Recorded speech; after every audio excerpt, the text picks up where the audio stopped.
Good afternoon, and welcome to the fiscal 2025 second quarter Hewlett Packard Enterprise earnings conference call. At this time, all participants will be in a listen-only mode. We will be facilitating a question and answer session towards the end of the conference. Should you need assistance during the call, please signal a conference specialist by pressing the star key followed by 0. As a reminder, this conference is being recorded for replay purposes. I would now like to turn the presentation over to your host for today's call, Paul Glaser, Head of Investor Relations. Please go ahead, sir. Good afternoon.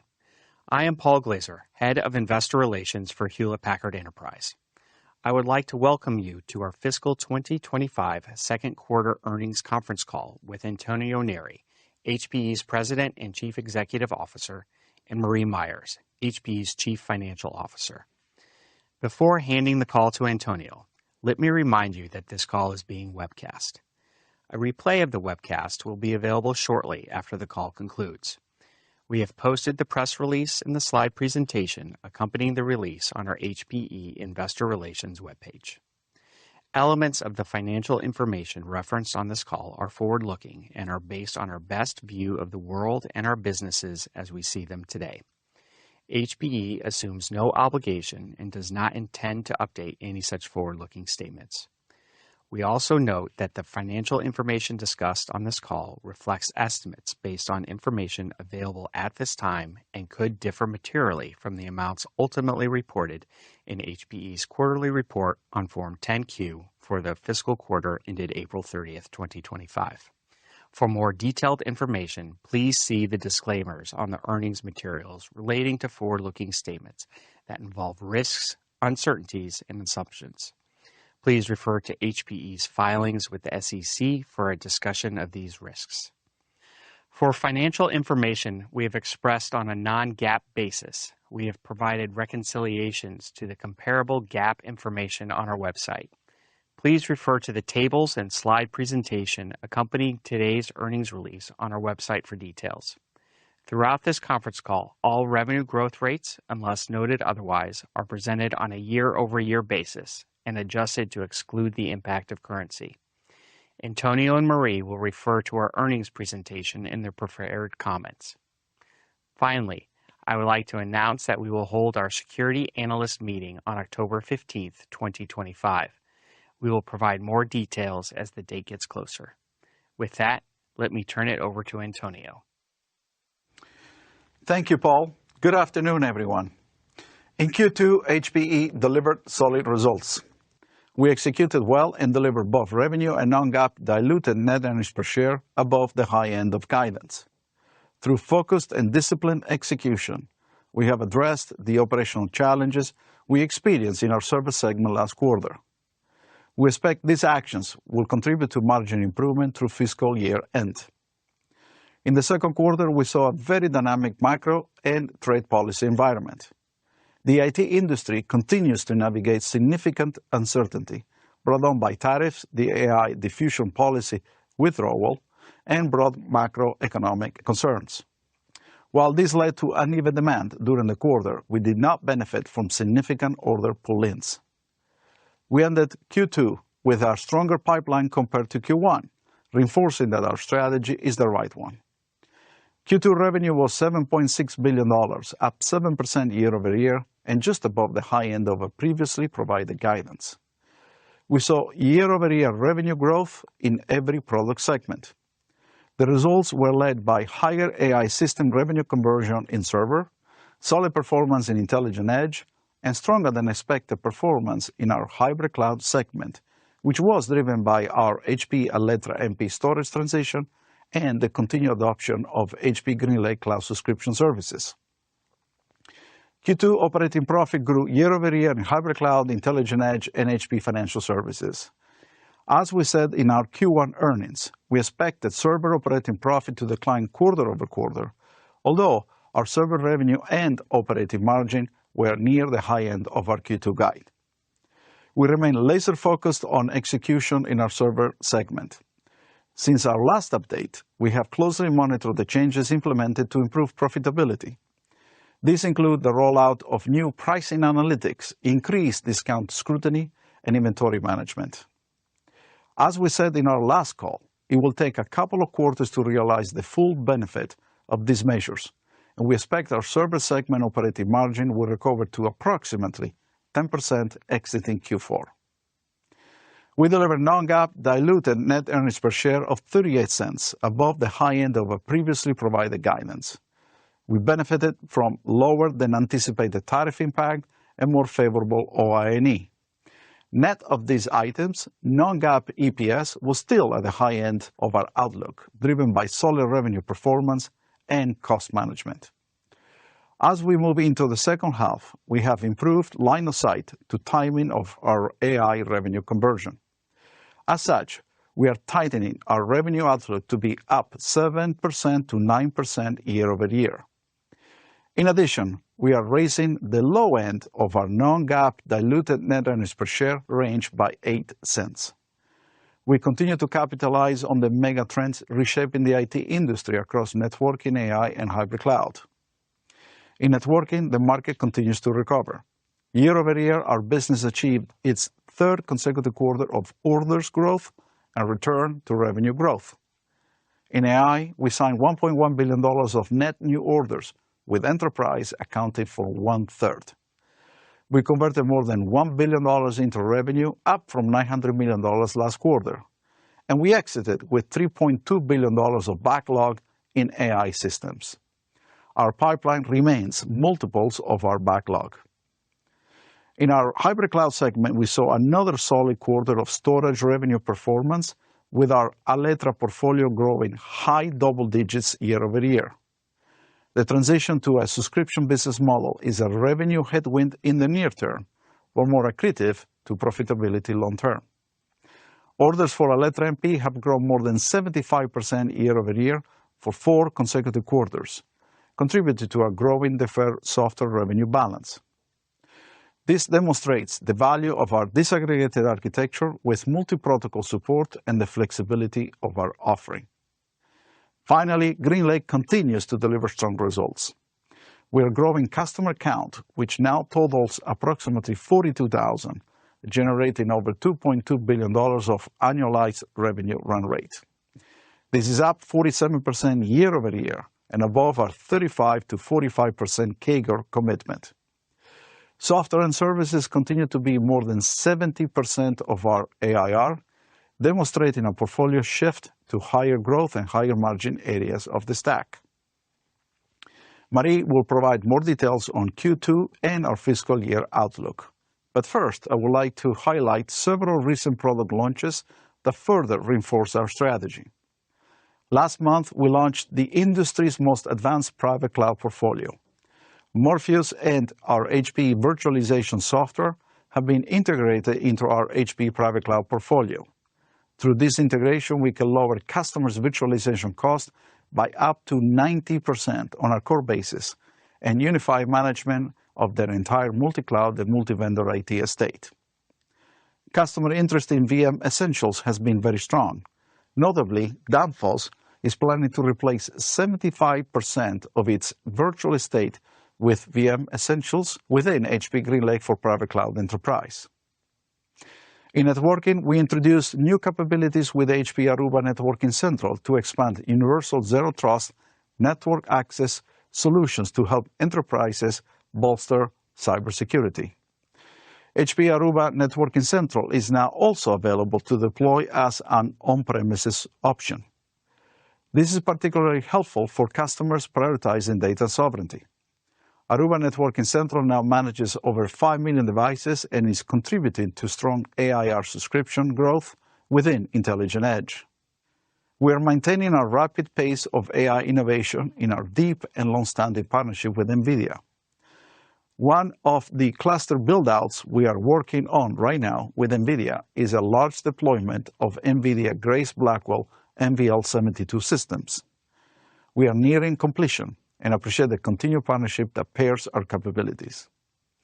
Most recently, at GTC Taipei at Computex, we announced several enhanced storage and server platforms targeting all customer segments. In 2025, we integrated NVIDIA's latest GPUs into our server portfolio, which delivered record-breaking performance for generative AI inferencing. We announced advancements in storage to unify enterprise data management to create context-rich AI-ready object data with built-in intelligence. And we launched the HPE Alletra Storage MP X10000 SDK solution for the NVIDIA AI data platform, bringing enterprise data into an intelligent orchestrated pipeline within the NVIDIA AI ecosystem. All these new innovations are aligned to our strategy to continue to move upstack to areas of higher growth with higher margins. We continue to help enterprises accelerate their business transformation across networking, hybrid cloud, and AI. And we will unveil even more exciting breakthrough innovations at the HPE Discover later this month. Finally, I want to reinforce our commitment to closing the Juniper Networks transaction. We expect the proposed transaction will deliver at least $450 million in annual run rate synergies to our shareholders within 36 months of closing the transaction. The deal will help both companies deliver a modern, secure, AI-driven edge-to-cloud portfolio of networking products and services. We continue to expect to close the transaction before the end of fiscal year 2025. In closing, in Q2, we delivered solid results through focused and disciplined execution. As we committed, we have addressed the server execution challenges. Our leadership team and I took accountability and swift action, despite the challenges of a fluid microenvironment. We remain focused on executing against our goals and becoming a more agile and nimble company to continue to increase our profitability and enhance shareholder value. I remain excited about the profitable growth opportunities HPE has ahead, including the anticipated closure of the Juniper Networks transaction. We have the right strategy and the right team to continue to accelerate value for our shareholders. With that, let me turn it over to Marie. Marie? Thank you, Antonio, and good afternoon. In Q2, we addressed the execution challenges we experienced in Q1, which enabled us to drive improved margin performance in our server business as we moved through the quarter. While we still have more work to do to return the segment's operating profit margin performance to a double-digit rate, we are on the right trajectory to achieve that by Q4 of this year. In addition, our Intelligent Edge business returned to year-over-year top-line growth after 5 quarters as the networking market recovery gained momentum. And we reported double-digit year-over-year revenue growth in our hybrid cloud segment for the 3rd consecutive quarter, with all product lines contributing to growth. We also made significant progress against the cost reduction program we announced last quarter, which we expect will contribute to our results in future quarters. We reported non-GAAP diluted net earnings per share of 38 cents ahead of our outlook, driven in part by a more moderate tariff impact and operational benefits. However, we continue to navigate a complex macroeconomic and geopolitical landscape and remain prepared to take additional action in the back half of the year to deliver against our fiscal 25 outlook. Let's talk about the details of the quarter. Our second quarter revenue was $7.6 billion, up 7% year-over-year, but down 3% quarter-over-quarter, reflecting strong top-line performance in Intelligent Edge and hybrid cloud and a year-over-year increase in server revenue. We did not see a significant benefit from tariff-related demand pull forward based on quarterly business linearity and historical order patterns. Our annualized revenue run rate was $2.2 billion, up 47% year-over-year, driven again by AI and Intelligent Edge. Our software and services ARR grew nearly 60% year-over-year and improved its mix of ARR by 700 basis points to 75%, primarily due to an increase in GreenLake Flex subscriptions and AI services. Non-GAAP gross margin was 29.4%, down 370 basis points year-over-year and flat quarter-over-quarter. On a year-over-year basis, gross margin was impacted primarily by an unfavorable mix within server, including the dilutive backlog in traditional compute we carried into the quarter. Non-GAAP operating margin was 8%, down 150 basis points year-over-year, reflecting lower gross margins partially offset by cost management. The 190 basis point sequential decline was primarily due to increased variable compensation and higher marketing expenses. Non-GAAP operating expense as a percentage of revenue increased sequentially from a record low in Q1 and declined 220 basis points year over year, reflecting better cost discipline as our business scales further. We'll continue managing discretionary costs and driving efficiencies while working to increase the incremental structural cost savings we drove this quarter. Free cash flow was negative $847 million, slightly better than expected, due in part to the conversion of some AI backlog.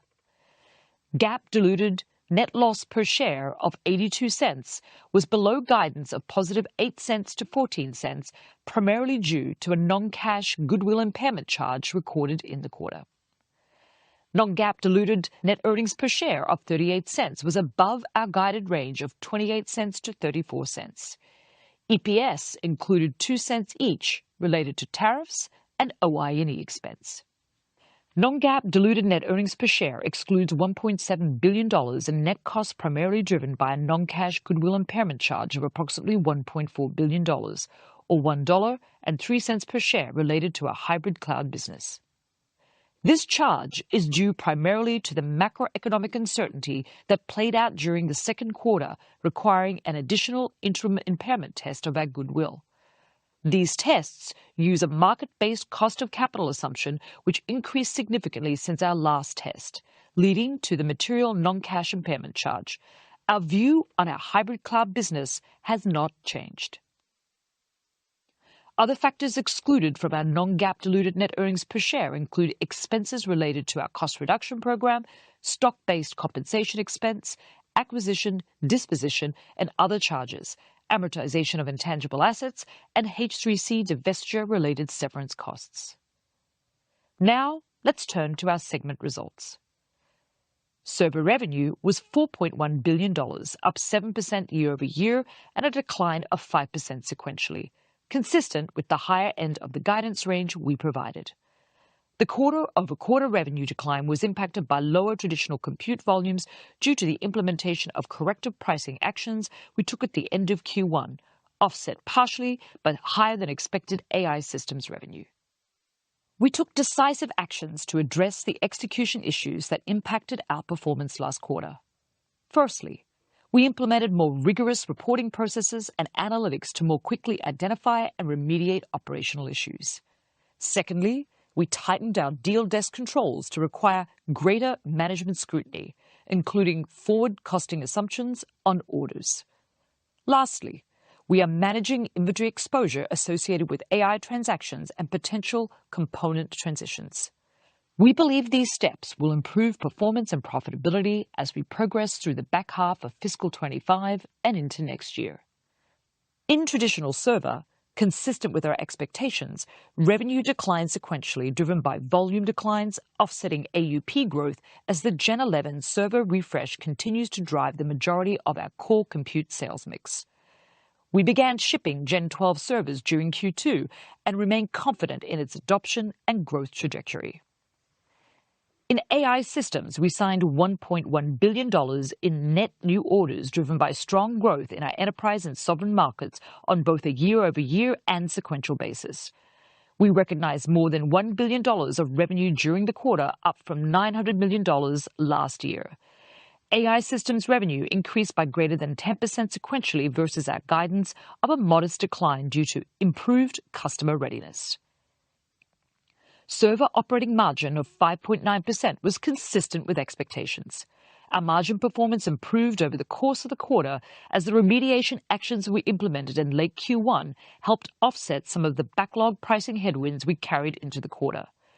Tariff-related headwinds were milder than expected, and margins are expected to benefit further from remediation actions as we progress through the second half of the year. Our intelligent edge business performance aligned with expectations as revenue and operating profit returned to year-over-year growth in Q2 for the first time in 5 quarters. Revenue was $1.2 billion, up 8% year-over-year, in line with our outlook for positive revenue growth due to the ongoing network market recovery and the diminished effect of the prior year's backlog. Revenue was up 2% quarter-over-quarter, reflecting improved demand. We saw orders grow high single digits year-over-year, including double-digit growth in both data center and campus switching. Wi-Fi 7 demand ramped meaningfully with orders up triple digits sequentially. Federal, state and local, and education spending was mixed in the quarter as the U.S. government adjusts to the new administration's priorities, while enterprise spending continued its positive trend. Our orders remained strong, and our channel inventory levels remained healthy as sell-through increased sequentially, despite some pockets of softness across our geographies. Operating margin was 23.6%, up 180 basis points year-over-year, driven by revenue growth and cost discipline, resulting in operating profit dollar growth of 16%. Operating margin was down 380 basis points quarter-over-quarter, primarily due to increased variable compensation expense and slightly lower gross profit. Moving to hybrid cloud. Revenue was $1.5 billion. Once again, we saw broad-based strength across all areas of the business, contributing to strong revenue growth of 15% year-over-year.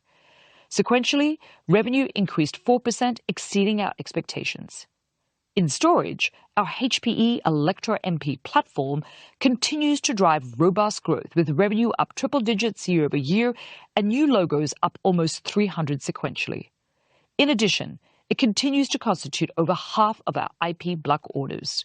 In private cloud, we are seeing a strong pipeline for our PC AI product, doubling quarter-over-quarter, while VM Essentials has garnered at least 1,000 interested customers.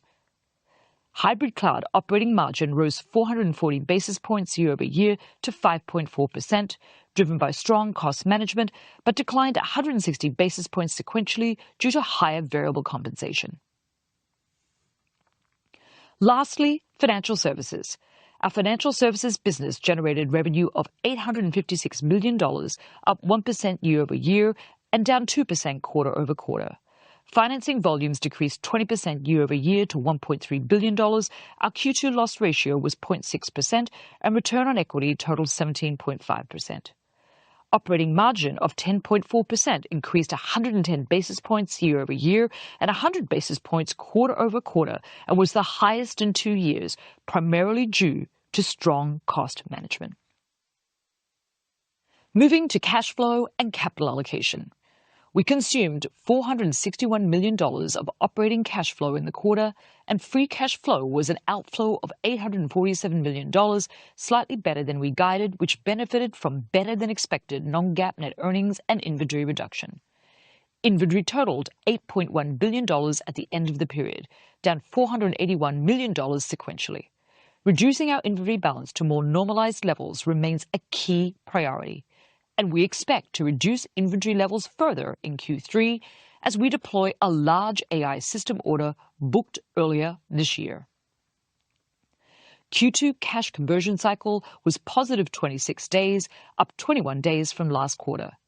This was driven by a decrease in days payable due to higher vendor payments and lower inventory purchases, and an increase in days receivable due to later shipment timing in the quarter, offset by a decrease in days of inventory due to higher shipments. We expect sequential improvements in free cash flow, partially driven by an improved cash conversion cycle over the back half of the year. We returned $171 million through dividends and $50 million via share repurchases to common shareholders, respectively. Our results this quarter reflect the importance of balancing investments in innovation and growth with disciplined cost management to improve our long-term profitability and to drive shareholder value. Last quarter, we announced a cost reduction program aimed at streamlining our workforce and reducing our cost structure. This was an important first step, but only part of broader actions we're undertaking. This program is largely centered around a 5% workforce reduction that we expect to complete largely by year-end. We are on track to achieve our savings goals expected for FY25. We ended the quarter with a headcount just under 59,000, the lowest we have seen as an independent company. We are reducing management layers and flattening our organization because flatter is faster, enabling swifter decision-making and improving agility across functions. Today, we are accelerating those cost efforts through Catalyst, a comprehensive series of initiatives designed to accelerate revenue growth while also driving structural cost savings. These initiatives fall into 4 key categories and include the prior workforce cost reduction program, which we announced last quarter, in addition to efforts around operational efficiency, optimizing our portfolio, and using AI across our business. These workforce optimization efforts are covered by the existing $350 million in charges we announced last quarter, and any resulting benefits are included in our FY25 guide. We will update you at our securities analyst meeting in October when we provide our fiscal 26 outlook. As part of Catalyst, we want to make it easier to do business with us, simplifying our offerings, streamlining our sales processes, and aligning our team internally to be more responsive to customers' needs. In addition, we will be leveraging AI to improve efficiency across our business. As an example, we are adopting an agentic AI initiative as part of our campaign. Within finance, HPE and Deloitte co-developed Zora AI CFO Insights agents built on NVIDIA's advanced AI stack and deployed on our own HPE private cloud AI platform. This strategic move will transform our executive reporting. We're turning data into actionable intelligence, accelerating our reporting cycles by approximately 50% and reducing processing costs by an estimated 25%. Our ambition is clear: a leaner, faster, and more competitive organization. Nothing is off limits. We are focused on rethinking the business, not just reducing our costs, but transforming the way we operate. We'll keep you regularly updated on our progress. Before addressing our outlook, given the evolving and uncertain state of global trade policy, I want to provide a brief update to our tariff outlook. Our initial full-year guidance of a 7-cent impact to earnings reflected our best estimate based on tariffs in place on March 4th, net of our mitigation efforts. And as mentioned, we absorbed 2 cents in the second quarter. Looking out to the second half of the year, we are reducing our tariff impact by 1 penny to 2 cents as the 90-day pause currently in effect for most tariffs expires on July 9th. For fiscal 2025, we are tightening our guidance due to improved visibility into the second half of the year. We now expect constant currency revenue growth of 7 to 9%. We estimate currency impacts of about 20 basis points, improved from our prior view as FX becomes less of a headwind due to a weaker outlook for the US dollar. By segment, we expect to continue Intelligent Edge to grow mid-single digits, Hybrid Cloud to grow high single digits, and that Server will grow low double digits. We are maintaining our outlook for non-GAAP gross margin to be below 30% for the full year, with Q4 exiting the year above that. In Q3, we expect operating expense to increase sequentially due to the higher marketing expenses associated with our annual Discover event, but is expected to step back down in Q4 to a level more consistent with Q2. We expect full-year non-GAAP operating margin above 9% at the midpoint as we see sequential improvements in the second half of fiscal 2025, exiting the year approaching normal ranges. By segment, we continue to expect Hybrid Cloud operating margin in the mid to high single digits, Intelligent Edge to remain in the mid-20% range, and Server to improve sequentially, exiting the year with an operating margin around 10%. We now expect OI&E will constitute a net benefit of approximately $15 million. We are narrowing our fiscal year 2025 non-GAAP diluted net earnings per share outlook to $1.78 to $1.90. 3 cents of this is related to a lower than expected net tariff expense, and 1 cent is related to operational improvements. We are guiding GAAP diluted net earnings per share between 30 cents and 42 cents, inclusive of the goodwill impairment charge previously mentioned, versus our previous GAAP guidance range of approximately $1.15 to $1.35. Our outlook for free cash flow of approximately $1 billion remains intact. For Q3, we expect revenue will be between $8.2 and $8.5 billion. For Intelligent Edge, we expect revenue will continue to improve sequentially as the networking market recovery progresses, with operating margin remaining in the mid-20% range. For hybrid cloud, we expect revenue to increase slightly sequentially with operating margin in the mid-single digits, improved sequentially and year-over-year.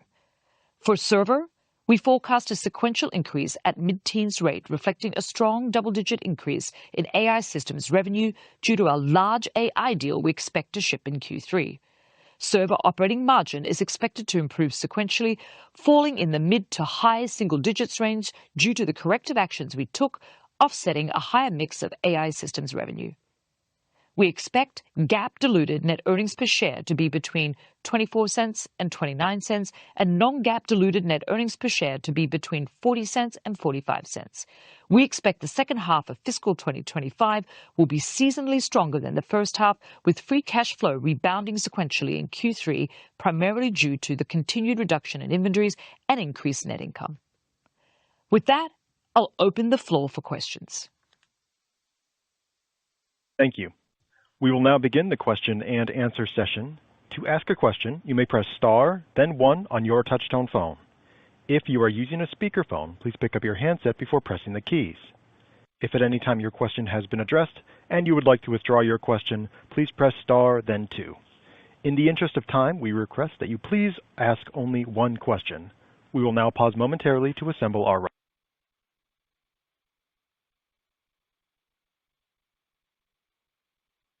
And your first question today will come from Amit Daryanani with Evercore. Please go ahead.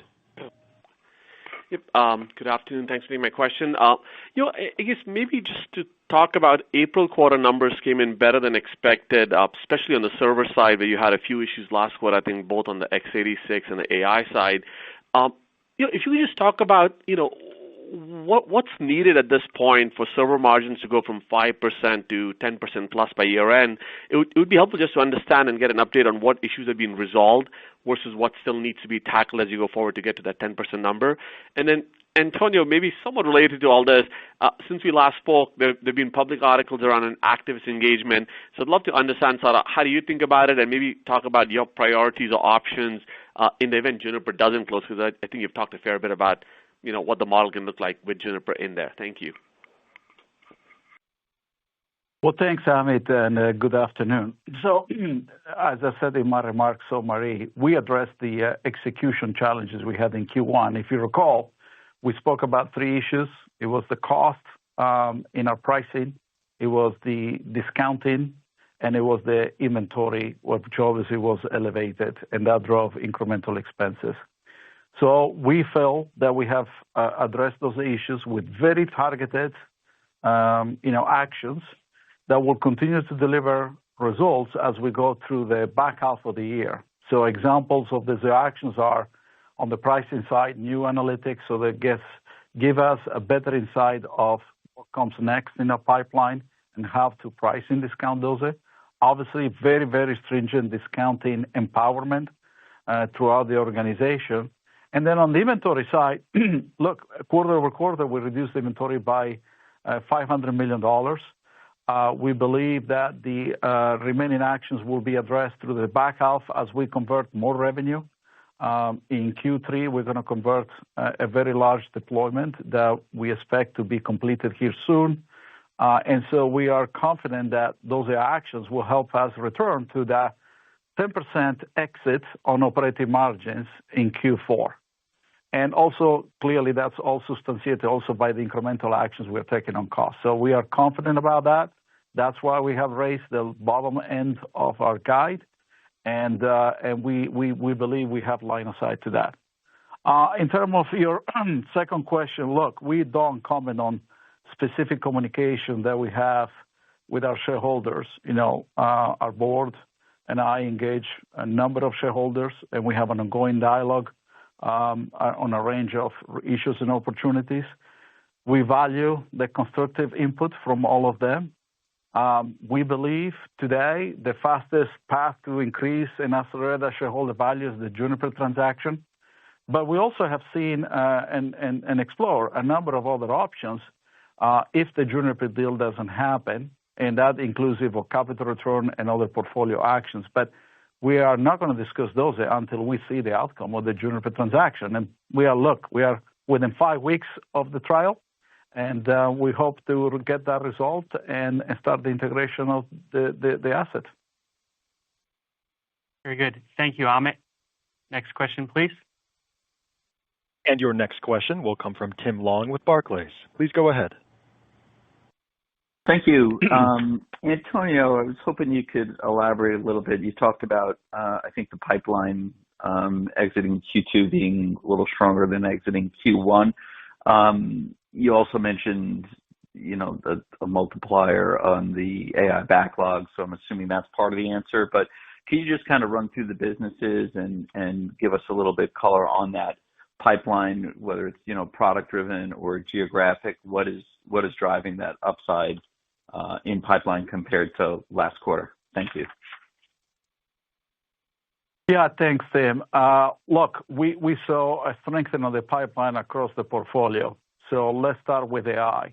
Obviously, you saw that we recorded 1/3 of our orders in AI being now enterprise driven. So that's a very strong momentum there. It's driven by our servers, both ProLiant and Cray with GPUs and private cloud AI. Then in sovereign, we continue to see a very strong engagement. We have a number of opportunities in the making, and we hope to close some of those here in the short term. And then in the traditional service provider, right, and model builders, obviously those are large deployments. As I said, we are closing now a deployment, which will be one of the largest GB200 deployments so far in the world. And we participate there where it makes sense, because obviously there is a margin aspect and a working capital aspect. But there also we have a multiples of our current backlog, which is now $3.2 billion. So it went up $100 million quarter-over-quarter. So that's on AI, and so we continue to see very strong momentum. In the hybrid cloud, I'm very, very pleased with the momentum we have in storage with our Alletra MP portfolio. Booking more than 75% order growth for 4 consecutive quarters is pretty stunning. But as you know, a portion of that order gets deferred once we convert to revenue because there is a SaaS piece connected to the CapEx. In the short term is a revenue headwind. In the long term is a profit accretion. But the demand for Alletra is very strong because we introduce a very unique disaggregated architecture with multi-protocol support. We also introduce integrated offerings with NVIDIA. And at the same time, each of these aspects, whether it's the server or the storage, gets integrated in a private cloud portfolio.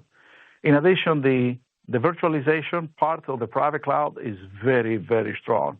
Marie stated that there are now 1,000 customers logged in our pipeline, and now they're going through POCs. One customer, Danfoss, has already committed to transition 75% of their estate. That's a pretty high number. And we see tremendous opportunities ahead. And then GreenLake, look, GreenLake continued to do extremely well, with 47% in subscription services growth. And that's through both storage growth and intelligent edge growth and the private cloud growth. And then in networking, the market, I believe, has recovered, right? 3 consecutive quarters of order demand. We see that in Wi-Fi 7 transition, in the upgrade cycle of switching in campus and branch. And now we start seeing growth in data center switching because we have a unique position there. But once we close the Juniper deal, we expect that growth to continue to accelerate. So we saw strong, solid momentum across the 3 areas of the portfolio, balance across geography. Actually, I will say Europe was very solid. Now, Europe, obviously, now you have the euro strengthening, right, which is helpful from a revenue perspective. But at the same time, we need to see what happens after the summer, which normally tends to be a reset in many ways. But so far, so good. I'm very encouraged. And here in 3 weeks, we're going to make a series of new announcements, which I believe will strengthen that pipeline. Very good. Thank you.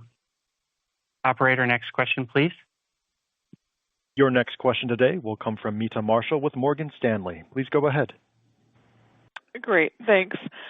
Just wanted to get a sense of kind of where you're seeing the most AI server traction kind of right now.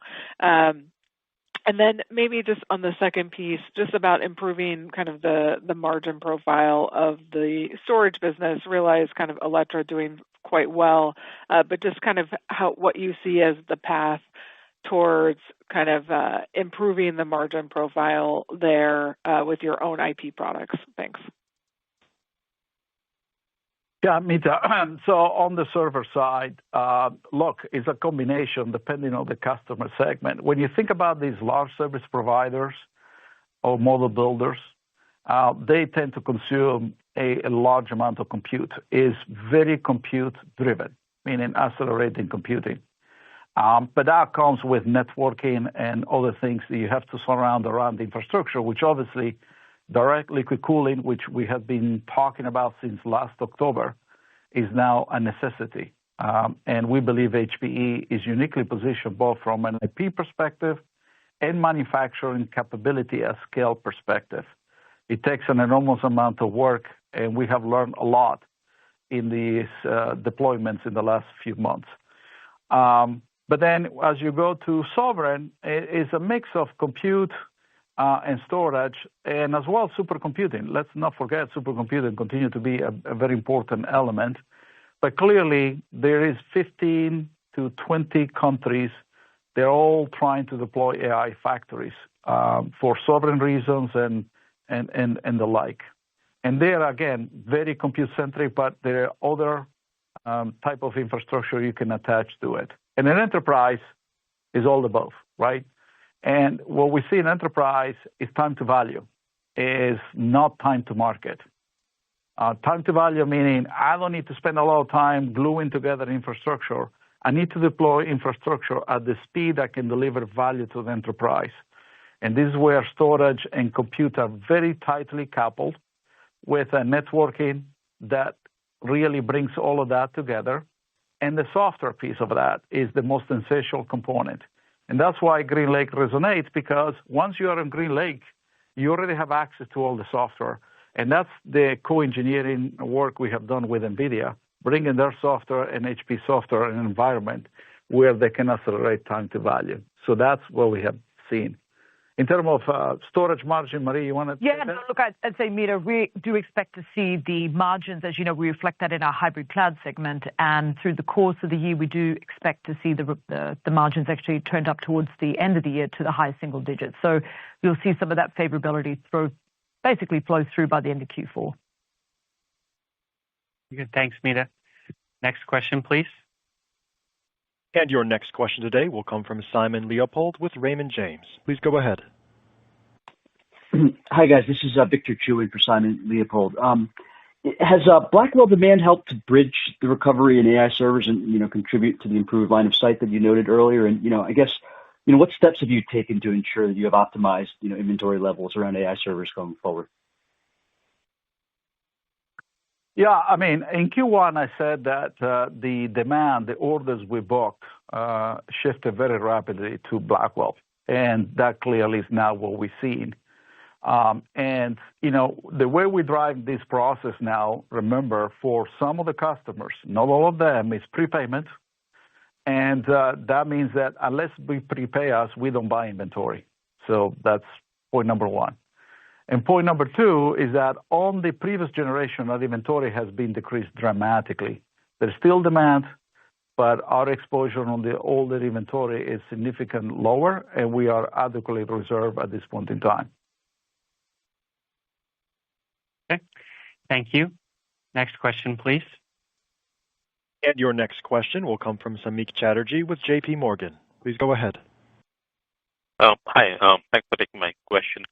I guess maybe, Antonio, on the general purpose servers, if I can ask you, just related to one of your competitors has talked about more specifically sort of calling out weaker trends in general purpose servers in the U.S. specifically.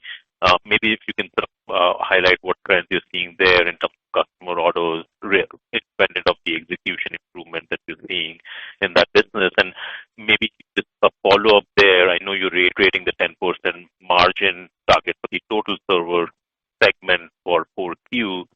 but that's sort of the reiteration from the quarter ago, but tariffs are a lower headwind than what you anticipated 90 days ago. So should we automatically assume that the outlook is a bit better than what you thought 90 days ago? Thank you. Yeah, I'm really sorry. I have a very hard time hearing you. Maybe, I don't know if you can reconnect with a better line. I caught a little bit about North America, I think it was. Yeah. Look, we in North America, we didn't see any slowdown at this point in time. I mean, it was steady as we normally have seen. We have a strong engagement with our partner network. And so I didn't see that at this point in time. In fact, I will argue that our monthly order demand was stronger than the previous 2 months. So that's what I saw. And then the second part, honestly, I couldn't hear. You got it, Emery? Yeah, no, I think somebody heard you just talk about the server operating margins. So let me just sort of walk you through how to think about those margins through the year. As we look sequentially, we do expect to see those margins improve. So as we walk from Q2 to Q3 and Q3 to Q4, Q3 is going to be driven, as Antonio mentioned earlier, by the mix of server revenue, which is going to be skewed by that large AI order that we expect to ship in Q3. Then, as you correctly said, as we move from Q3 to Q4, we do expect Q4 to exit the year around 10%. That's consistent with what we've said before. So I just want to clarify that for you as well, please. Great. Okay. Thank you, Samik. Operator, next question, please. And your next question today will come from Ananda Baruah with Loop Capital. Please go ahead. Oh, yes. Thanks, guys. Appreciate the question. I guess, Antonio, as we get going through the Blackwell ramp, since we're at the front end and you're already starting to notice it in your business, is it reasonable to anticipate higher highs, increased highs in both systems revenue over time and in backlog as well as we go through the cycle? You saw this through the Hopper cycle, and it would make sense that you would see it through the Blackwell cycle, but just want to get your thoughts on that as well. Thanks. That's it for me. Thanks. Yeah, no, thank you. Look, this business is lumpy, right? So you're going to have periods of very high orders if you close 1 or 2 very large deals with service providers. And then obviously after that is the revenue recognition, because I can tell you from what I learned in this deployment, it takes several months to build it, ship it, install it, and make it productive. And so that said, though, as we go from the 200 to the 300, I think the mix is going to shift a little bit between the Grace Blackwell 300 with the Blackwell only 300. And that has to do with performance, and it has to do with the use case between training and inferencing. But I will say that as I think about these large deals that are in the pipeline, pretty much all of them are 200 with a lot shifting already to 300. And that will take time to see it from orders to revenue, because remember the 300 is coming in the back half of 2025 or early 2026 at scale. Okay. Thank you, Ananda. Operator, next question, please. And your next question today will come from Michael Ng with Goldman Sachs. Please go ahead. Hi, good afternoon. Thank you for the question. First, I wanted to ask about the comments around federal and state and local education spending. Any visibility into when that improves and when you get better line of sight into that. And then second, just on the higher than expected AI systems revenue in the quarter, I think you mentioned some of the AI outperformance driven by improved customer readiness. Could you just provide a little bit more texture around that? Is that driven by a greater need to do these AI deployments? Is it component availability? Any thoughts there would be great. Thank you. Yeah, I mean, on the U.S. federal spend, right? So clearly there was a period of time where the government had to enact their plans. But remember, not every vendor participates uniformly across the federal. We are unique in many ways because we provide systems at large scale, sometimes in classified environments, sometimes in non-classified environments, and that has not slowed down, in the context of what we see. However, there are areas of the government where there was a pause, whether it's reviewing current, deals that the government needed an incremental approval to get it done. But we expect that to solve itself as we go in the back half, and we have a very solid pipeline related to the U.S. federal business. Now, remember, we are also a large provider of supercomputing capacity. That's very important, and we already see new opportunities in the pipeline as we go through the refresh of that. The second part of the question was, I'm trying to think about it. Oh, the deal timing of, for some of these AI deals. No, look, I mean, there is the timing of the deals and the deployment, right? We believe are aligned to the customer needs. So when we think about these deployments, we see an acceleration of deployments because in enterprise, they either put it in a colo or they put it in their own data center. And so what we see customers is modernizing the data center, especially because they are, focused on data sovereignty and compliance, free up the space, and bring the infrastructure that they need to do RAGing or fine-tuning or inferencing. And then in service providers, look, there is a lot of build-outs, but they tend to be very straightforward unless you work a very, very large deployment. But in terms of components availability, we have not seen a constraint in components availability to the current generation. As we go to the 300, it's a different story. And I'd just add that specifically in Q2, that we saw that incremental AI revenue, it was really related to what Antonio said around customer readiness. So just thinking about it as from a timing perspective. That's the way to think about that AI revenue in Q2. Okay, thank you, Mike. Next question, please. And your next question will come from David Vaught with UBS. Please go ahead. Great. Thanks, guys, for taking my question. So maybe, Antonio, can I dig in on sort of the industry drivers and the demand backdrop? Because I thought I heard you say that demand seemed to be relatively solid, even in the third month of April.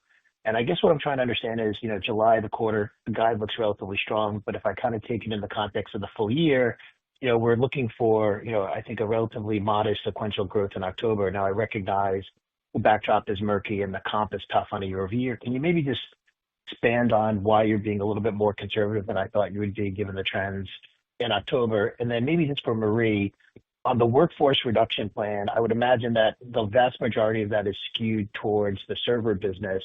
If not, please correct me. But I'm trying to think through what are the margin impacts on server as we exit this year when the plan is complete and you're exiting at a 10% rate. I mean, does that suggest that we can get back to the level of margins previously before this most recent downdraft because of some execution issues? I'm thinking more of like fiscal 24. Thank you. So why don't I take the second part of your question first on the server margins and the restructuring plan. So first of all, just pleased to say we're on track in terms of our savings goals. What we said on the last call that we had 20% of savings of the $350 million are in the year. At this point, overall, I think I said in my prepared remarks, we've actually seen really good progress against a headcount. So absolutely on track to achieve the goals we had. With respect to how to tie that to server margin, that plan is actually more than server. It's actually enterprise-wide. So I just want to correct your question because it's not specifically aimed at server. It's aimed at just actually the entire company. And we did announce Catalyst also as part of the statements I made as well earlier. So as we think about server margins, we'll let you know because we've got Sam coming up in October. So we'll give you further sort of color around how to think about those margins for 26. So that's it on the server piece. And then in terms of just the revenue linearity in the back half of the year, as I said in my prepared remarks, we do expect to ship a very large AI deal in Q3. So as a result of that, we're going to see a more non-seasonal pattern in Q3, and then we'll continue to see revenue growth from a year-on-year basis into Q4, but it's going to be moderated because of the fact we've got that large conversion of that larger AI system deal in Q3. So that's how you should be thinking about the revenue seasonality in the back half and respectively between Q3 and Q4. And I will say for Q4, right, look, there is timing related to some of the deals. But if you recall, in Q4 2024, we had an exceptional Q4 with a significant year-over-year revenue growth. And despite that, we expect year-over-year revenue growth in Q4. But to Marie's point, the seasonality between Q3 and Q4 is a little bit different because this very large acceptance we are working right now as we speak. Okay, thank you. And operator, this will be our last question, please. And your final question today will come from Aaron Rakers with Wells Fargo. Please go ahead. Yeah, thanks for taking the question. I want to just kind of dig a little bit deeper into the AI, server competitive landscape. Antonio, if I look at your closest competitor, I think their new order number was like 12 billion. You guys talked about a billion. So I'm curious, should we kind of think about HP as a little bit different in terms of how you're going to market, what segments you really want to focus on, maybe relative to your peers? Or has there been any kind of changes in the competitive landscape in terms of deals that you'll go after and maybe walk away from? I'm just curious how you would kind of compare, the fairly different numbers in terms of the order momentum we're seeing on these AI servers. Thank you. Sure, Aaron. Look, we are focused on all segments of the market, but we participate with discipline where we see path to gross margin accretion and obviously working capital that eventually translates into free cash flow. And look, what I saw there is probably a couple of large opportunities that we decided not to participate. And if you look at their results, it's fair to say that they actually, on the profitability, we will see what they're going to do. But my view is that in enterprise, we're all in, and we see that momentum. In sovereign, we're all in, and we see the momentum as you see more in the next few weeks. And then in service provider, we participate where we believe we can sustain that 10% operating margin and still sustain our revenue as we go forward.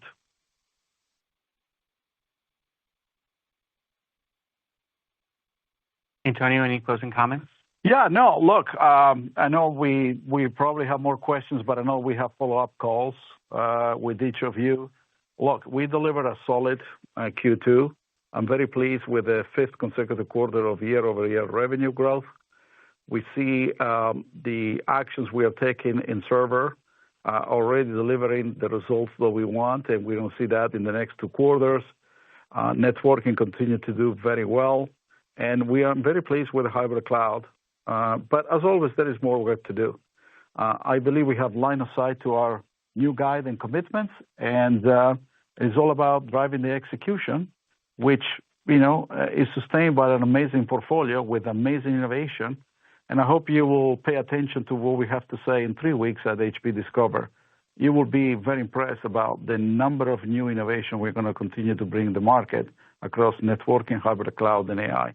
And we hope next time we speak, we're going to have an answer on the Juniper Network deal. So thank you again for your time today. The conference has now concluded. Thank you for attending today's presentation. You may now disconnect.